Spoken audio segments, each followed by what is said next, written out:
هو العزيز القيوم. فسبحانك اللهم يا إلهي، أناديك حين الذي تغني حمامة الفراق عن شطر العراق،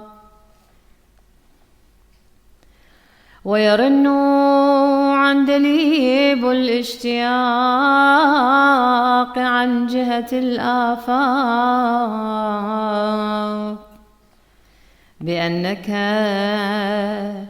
أنت الله الملك العزيز الجميل. لم تزل يا إلهي، كنت في علو القدرة والقوة والجلال، ولا تزال تكونن في سمو الرفعة والعزة والإجلال. كل الأنبياء خائفة من ظهورات قهرك، وكل الأصفياء مضطربة من بروزات خشيتك. لا إله إلا أنت القادر المقتدر القدير.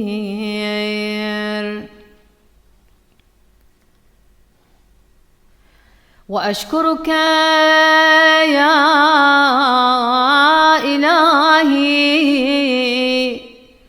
في هذه الأيام التي اجتمعوا علينا طغاة خلقك وعصاة بريتك، ويفرحون بما نزلت علينا من أسرار قضائك وجواهر تقديرك،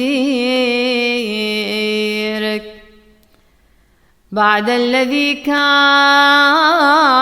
ذلك من سنتك على أحبتك وعادتك مع صفوتك.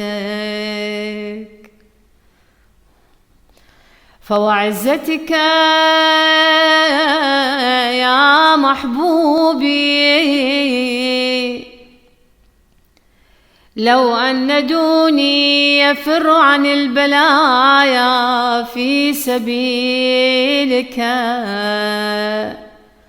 أنا الذي أشتاق كلها في محبتك،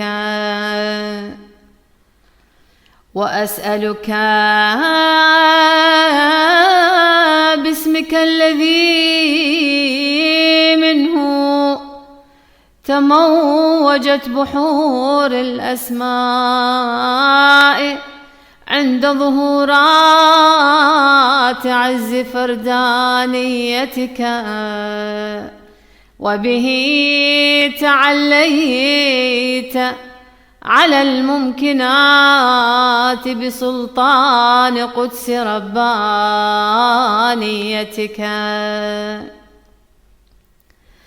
بأن تنزل كل البلايا التي قدرتها لأحبائك على عبدك هذا، لئلا ينزل عليهم ما يجمدهم عن ذوبان حبك أو يخمدهم عن حرارة ودك. وأنا الذي يا إلهي أشتري بروحي ونفسي كل ما يظهر من عندك ويحدث من لدنك، وأكون صادقا في كل ذلك بحولك وقوتك. لا إله إلا أنت الكريم اللطيف العليم الحكيم. ثم أسألك يا إلهي بأنوار قدسي أحديتك وأسرار غيب صمديتك بأن تحفظ أصفياءك بعدي لئلا تزل أقدامهم على صراطك، ثم اجتمعهم على شاطئ جودك وفضلك، ثم انقطعهم عن دونك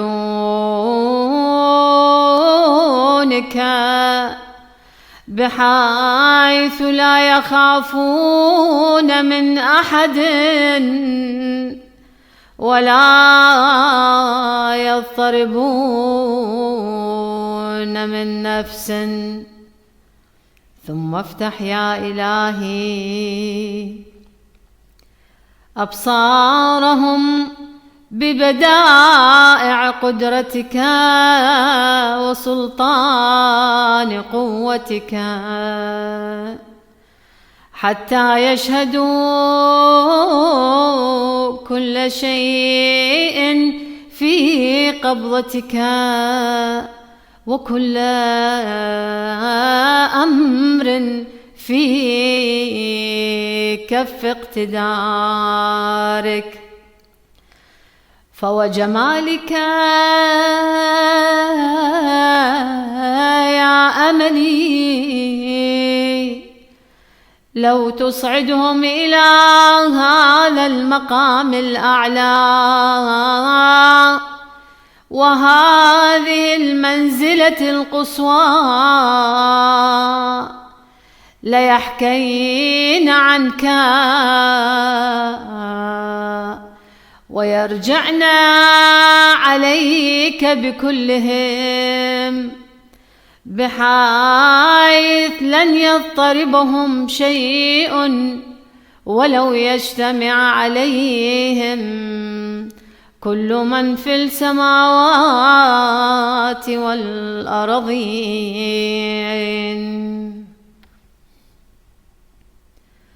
ثم أسألك يا إلهي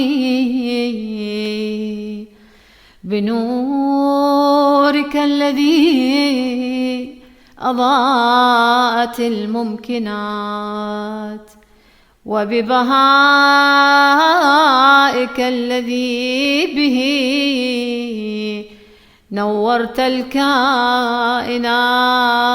بأن تذكر عبدك الذي سمي في الجيم في رفارف بقائك وقباب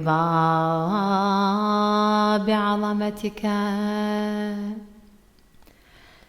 ثم اسمعه يا إلهي نغمات قدس رحمانيتك لتجذبه عن نفسه وعن دونك إلى بدايع إشراق أنوار عشقك وحبك. وإنك أنت على ذلك لمهيمن قدير.